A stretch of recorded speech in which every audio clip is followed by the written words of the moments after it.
right, well, good morning, everybody. It is good to see you. Thank you to Brandon and our worship leadership team for this semester of worship together. It's always good to be able to sing to the Lord. Hope you had a great Thanksgiving, and it's good to have everybody back, and wish you well in your last week of classes and exams next week. So I hope everything goes well on that. I want to remind everybody, while I have a chance, we have a late night breakfast next Monday, starting at 10 o'clock, I think, so in the cafeteria. So I hope you'll come and join us for that. Let's see if y'all can finish this statement for me. If you've ever played sports, you've probably heard this, or you heard it from your parents or somebody, but y'all finish this statement. Winners never quit, and quitters never win, right? Okay, how many of y'all have heard that before? I'm sure most of you have, okay? That's a statement that makes sense, but this morning, we're going to look at a story in the Bible of some guys who won, and then they did quit. It's very interesting. They had the greatest day they could have ever had in their job. They had sort of hit the peak of their profession and of what they had been doing. And instead of trying to replicate that, they actually quit. And so what I want you to think about this morning as we begin is what does it take to get you to quit? What does it take to get you to give up, to let go, to finally walk away and say, I've had enough of that. I don't want any of that anymore. For most of us, it would be at a time where whatever that thing was, whether it's a relationship, a job, whatever it might be, has become so painful, has become so frustrating, has become so aggravating that we just decide, I don't want that anymore. I'm walking away and leaving that. And we just quit and we just walk off and we just leave it. It usually comes at a time where we're really down, we're really frustrated, we're just experiencing so much pain and anguish we just can't deal with it anymore. So that's one reason sometimes that we quit or that we let go of something, whatever it is, and walk away from it. But there's another reason that we might let go of something, that we might quit, that we might give it up and walk away from it, and that is if we decide that there's something better for us to pursue. In other words, another job opportunity. Another relationship, not that relationship, another friendship, whatever it might be. Maybe we decide or we realize, there's something better over there that for me to pursue, but in order to pursue that, I need to give this one up. And that's kind of what these guys did that we're going to talk about this morning. And so our text is going to come from Luke chapter 5 this morning, and we're going to read the first 11 verses. This is probably the greatest fishing story ever told. You know how fishermen tell their stories about their fishing trips and the fish they caught, and it seems like the longer ago the fishing story was, the bigger the fish grow or the more fish that they caught. And so this is kind of one of those stories. It's probably the greatest fishing story ever told, but it is absolutely true. It happened, and it's recorded in Luke chapter 5, verses 1 through 11. So let me read that quickly. It says, Now it happened that while the crowd was pressing around him, that's Jesus, and listening to the word of God, he was standing by the lake of Gennesaret. And he saw two boats lying at the edge of the lake, but the fishermen had gotten out of them and were washing their nets. And he got into one of the boats, which was Simon's, and asked him to put out a little way from the land. And he sat down and began teaching the people from the boat. When he had finished speaking, he said to Simon, "Put out into the deep water and let down your nets for a catch." Simon answered and said, "Master, we worked hard all night and caught nothing, but I will do as you say and let down the nets." When they had done this, they enclosed a great quantity of fish, and their nets began to break. So they signaled to their partners in the other boat for them to come and help them, and they came and they filled both of the boats so that they began to sink. But when Simon Peter saw that, he fell down at Jesus' feet, saying, "Go away from me, Lord, for I am a sinful man, O Lord." For amazement had seized him and all his companions because of the catch of fish which they had taken. And so also were James and John, sons of Zebedee, who were partners with Simon. And Jesus said to Simon, "Do not fear. From now on you will be catching men." When they had brought their boats to land, they left everything and followed him. So here Peter and James and John, Peter and his friends are, and they're fishermen. And one day they're there beside the lake and they finished their fishing for the night. They would fish at night and go to market during the day and then go home and rest, come back and do it all again the next day. So they're there, hadn't caught anything, cleaning their nets. And over here to the side, there's this man named Jesus, and he's talking to this crowd. And the crowd begins to move in on him a little bit, and he says, I need a little bit of space here. So he comes over to Peter and says, hey, can I borrow your boat? Peter says, well, sure. And so he gets in it, and he says, move me out a little bit in the water so I can talk to these folks. And he does that. And Jesus gets through with his message and his teaching, and he says, hey, Simon, how about let's do a little fishing. Drop the nets in the water. And Simon says, it's useless. It's the heat of the day. We've been fishing all night right out here, and we hadn't caught anything. Why bother? But he says, okay, so you want to go fishing. We'll drop the nets in the water and see what happens. And so he does. And what happens? The Bible tells us that they began to catch fish in these nets, and it just began to, the nets became so heavy that the nets began to break. I don't know if any of you have ever fished with a net, where you cast it out there or you drag a net through the water, and that's some hard work, getting all those fish up at one time in that net. And so they were just catching nets full of fish. It got to the point where they had to holler to their friends, hey, bring the other boat over here. We can't hold all these fish. And so the other boat comes over, and they fill up both boats to the point where they're beginning to sink. You can see where this is the greatest fishing story ever told. And so finally they get all the fish in, and they get back to shore. And what would you think that these guys would do? These are businessmen. Fishing is their business.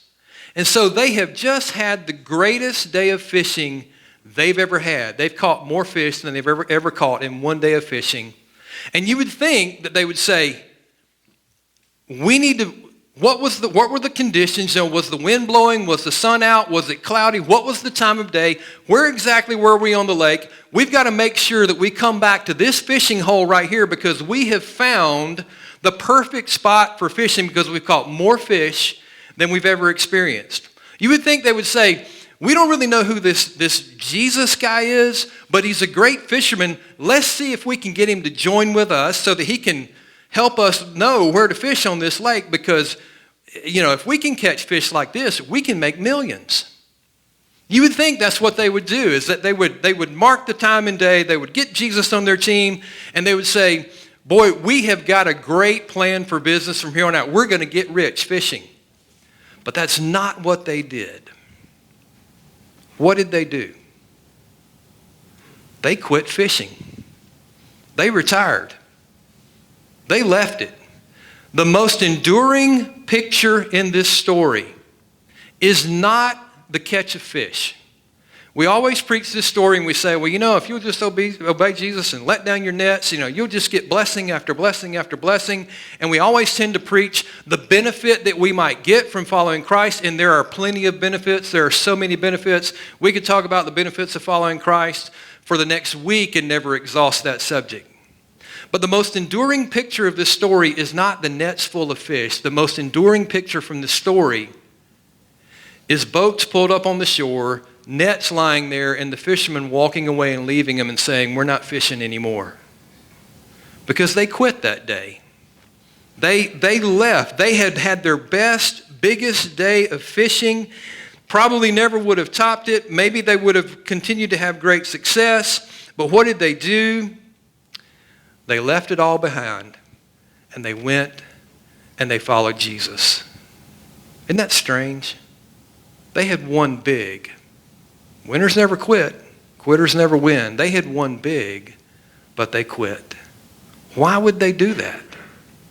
I think it's because something about this experience helped them see that in this man Jesus, there was something bigger to pursue in life than just fishing all night, hoping you caught enough to make a difference, spending the early morning hours gutting fish, spending the morning hours with your clothes caked in fish guts and blood and all that kind of stuff, and then going to the market and selling your fish, and then maybe going home and sleeping for a few hours, and then getting up late in the afternoon and coming back and getting everything ready and going through it all again, wondering if you're going to catch anything. and just sort of eking out a living. We're not talking about guys here who were lowlifes and losers in life. These were successful businessmen. They were just living life, trying to get by just like everybody else. Fishing was what they knew as their safety and their security and their livelihood and what put food on the table for their families. And then just like that, because they met this man named Jesus, they walked away from it all. Why? Because they saw in Jesus that there was something bigger to life. You know, in Jesus, he shows you that there's something bigger to your life. I don't know what is the biggest thing in your life right now. You know, the biggest thing in your life right now might be your boyfriend or your girlfriend. The biggest thing in your life right now might be the sport that you play. The biggest thing in your life right now might be your job. But if any of those things are the biggest thing in your life, then your world's not big enough. Jesus wants to show you that there's more to life than that. There's more to living life for him than just those things. There's something better to pursue. And in order to pursue those things, sometimes you have to let go of other things. We preach so many times the gospel and we'll say, you know, the reason you need to come to Jesus is because you'll get the benefit of forgiveness. You'll get these blessings and all these great things will happen in your life. And great things do happen in your life when you commit yourself to Christ and you begin to follow him. But the thing we don't often preach is that all of that comes with a cost. There are things that you have to be willing to let go of. Many things that are harmful to you, whether they be sinful things, habits that are damaging, relationships that are damaging, dreams and goals that really shouldn't be your dreams and goals. And you have to be willing to let go of those things in order to pursue the better thing, and the better thing is Christ. And that's exactly what Peter and James and John and these guys did who experienced this. The catch of fish was not the blessing. The blessing was the relationship that they would spend and have with Jesus over the next 3 years of his earthly ministry and really for the rest of their lives. Because the truth of the matter is that if they had chosen to just go, wow, this is a great catch of fish, and so we're gonna figure out how to do this again, and Jesus can just go on, and we're hoping to continue this, they would have really missed the blessing. Even though for the next 3 years of following Christ, their life was very much an up and down roller coaster ride. There were a lot of highs and there were a lot of lows. There were a lot of times where people were very impressed by their message, but there were many times where they were run out of town because people were like, we don't want to hear what you have to say. We don't believe any of that stuff. You're associated with this Jesus guy, and he's causing trouble. And so they would have avoided some of that, but they would have missed the blessing of seeing and knowing what Christ could do in their lives and what he had called them to do with their lives. Had they chosen to hold on to what they knew, what was comfortable, what was safe, what they had been raised on, they would have missed the blessing of going and being with Christ, even though it was costly. Because you think about most of these men, most of the men who we call the apostles or the first disciples of Christ, after they met him, and particularly after he ascended and went back to heaven, and then they began what we would call the church era, you know, they become the preachers and teachers, and they're starting the church. Their lives were very difficult, and many of them died in very cruel, horrible ways. Most of them didn't live to be a ripe old age and just one night go to sleep and never wake up again and die peacefully in their sleep. Many of them died horrible, violent, painful deaths. Many of them had an experience where they were thrown in prison. They were beaten. Why? Simply because they were talking about Jesus. But they saw all that, and we can look back on that and realize that was the blessing, was the relationship that they had with Christ, and that they got to be involved in what he had called them to do. And they would have missed it all had they chosen to hang on to and not been willing to let go of what was at that time their entire world. And he brought them into a world that was so much bigger and better. And Jesus can do the same thing for you. He's calling you to that. He's calling you to that. And you know, that calling might fit exactly with your dreams and your plans and the reason that you're at a university getting a degree. But it might be something completely different than what you think you're here for. So what is it that you might have to let go of in order to experience the bigger and the better of Christ? That doesn't mean easier. That doesn't mean more profitable. That doesn't mean more prosperous, but it does mean better. For most of us, the thing that's holding us back is not the sins, it's not the habits, it's not the things of the past, but it's the things that we simply won't let go of. Oftentimes good things. It could be a relationship. It could be a job. It could be a hope. It could be a dream. It could be an expectation. But if you're going to walk with Jesus and be where he wants you to be, there will be a time when you have to do as Peter or Simon and his friends did, and that is pull the boats up on shore, lay the nets down, walk away and say, from this point forward, I am going with Jesus wherever that is, whatever that costs, whatever that takes. It may look like losing, but I know that in the end, it's winning. You know, I can imagine that there were many people, many of the other fishermen who fished in that area where Simon and James and John and these guys fished, who would walk by every now and then and say, there's their boats, a bunch of quitters. Well, they're a bunch of losers. Look at what they've given up.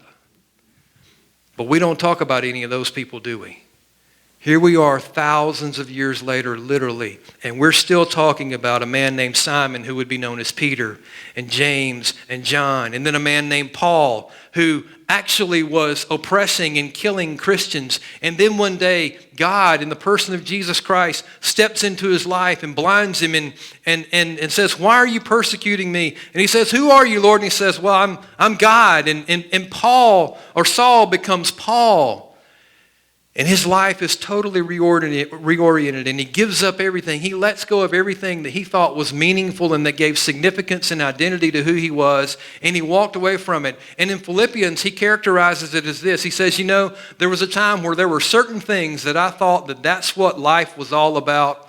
And as I look back on those things now, after becoming a Christian and a follower of Christ, I look at those things and say, that's just a bunch of garbage. Who needs that stuff? Why was I ever pursuing that? And he says, my life has a completely different meaning and purpose. And if you know anything about Paul, there came a time where he was walking through some towns in what we call Asia Minor, over in the area that is now modern-day Turkey. And there was one time he was in a town, and these guys didn't like what he was talking about because he was talking about Jesus.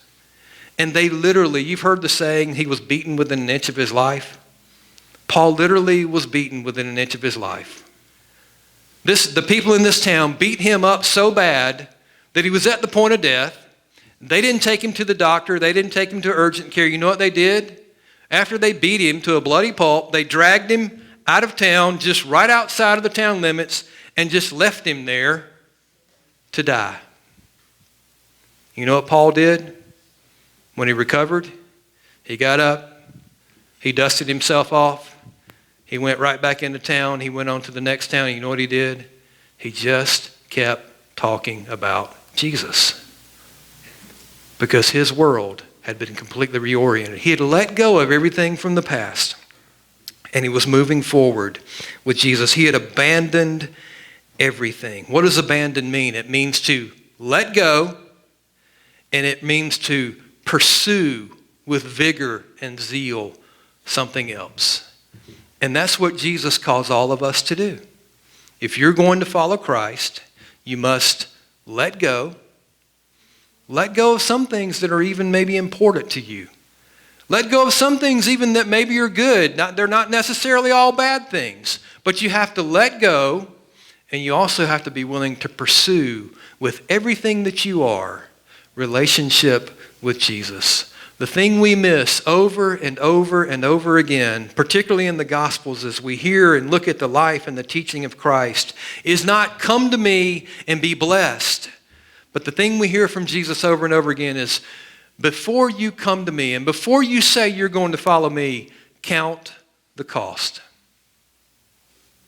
Because being a Christian is not about just adding blessings to your life. Being a Christian is about letting go of things that would get in the way of relationship with Jesus and living life for him in a way that he wants you to live for him and serve him. Peter, Simon, James, and John, these guys that were fishing, these weren't a bunch of losers with nothing going for them before they met Jesus. These were successful businessmen with a good reputation in the community. They had a lot to lose. They had a lot of good reasons to go, well, that was interesting and we're grateful for that catch, but we're just going to have to be out here tomorrow to do it again. They had every reason to stick with what they were doing and continue on with their career and keep trying to do better. These guys weren't failures, but they came to a point where they were willing to let it all go so they could pursue Jesus. You can't hold on to anything at a greater that you think has a greater value than Christ. You have to let it go and be willing to pursue him. You can't hedge your bets and try to play it safe. The truth is that many of us are trying to do that. Is Jesus calling you to park the boats, leave the nets, walk away, and just follow him? And just simply follow him. Anybody in here ever jumped out of an airplane? Skydiving? Okay, we got a couple. I don't know. I'm not sure how sane that is. But I would imagine that if you're going to jump out of an airplane, you're strapped up with the parachute and all that kind of stuff. I would imagine that there comes a moment where you're standing in the door of an airplane. It's several thousand feet off the ground, maybe a mile or two, literally a mile or two off the ground. And you're standing there in the doorway of that plane, and you're holding on, and you're looking down at the earth, and everything looks like an ant down there. And you're holding on to that plane, and what's got to be going through your mind, I think this is what would be going through my mind, is, if I let go of this plane, it might be the greatest experience of my life. You jump out of that plane and you're just in the air, and you feel the wind on you, and you can see for hundreds of miles around in every direction probably. And you're just thinking, man, this is incredible. And you're standing there and you're thinking, if I let go of this plane, this could be the greatest moment of my life, the thrill, the excitement, the exhilaration. But I think I would also be thinking, but if I let go of this plane, it might be the last thing I ever do. Because if this parachute doesn't open, it's not going to be a happy landing. Some of you, maybe in life, you're at that point where you're like, man, there's some things I need to let go of, but I'm just not sure I can let go of them. I feel the Lord calling me to something else. I feel the Lord calling me to something deeper. I feel the Lord calling me to him to simply himself. But if you do, you're going to have to let go of something. And right now you're thinking, I don't know, if I let go, it could be the greatest decision I ever make, but it might be the biggest regret I ever have. But I just want to tell you, if you're going to follow Jesus, and if you're going to live for him, you will have to let go. You will have to park the boats and the nets, leave them behind, and follow him. There will be some things you have to quit, but you know what? That's when the blessing really begins. That doesn't mean prosperity. It doesn't mean ease. It doesn't mean everything's going to work out your way. But it does mean you will enter into the greatest experience and the greatest blessing of relationship with Jesus Christ that you will ever know. If the Lord's calling you to that today, I hope that you will find somebody and you'll talk to them about that and say, tell me your story. Tell me what it's like. Help me understand what I need to do to have that kind of experience. Let's pray together. Heavenly Father, we thank you for your loving kindness. And I pray, Father,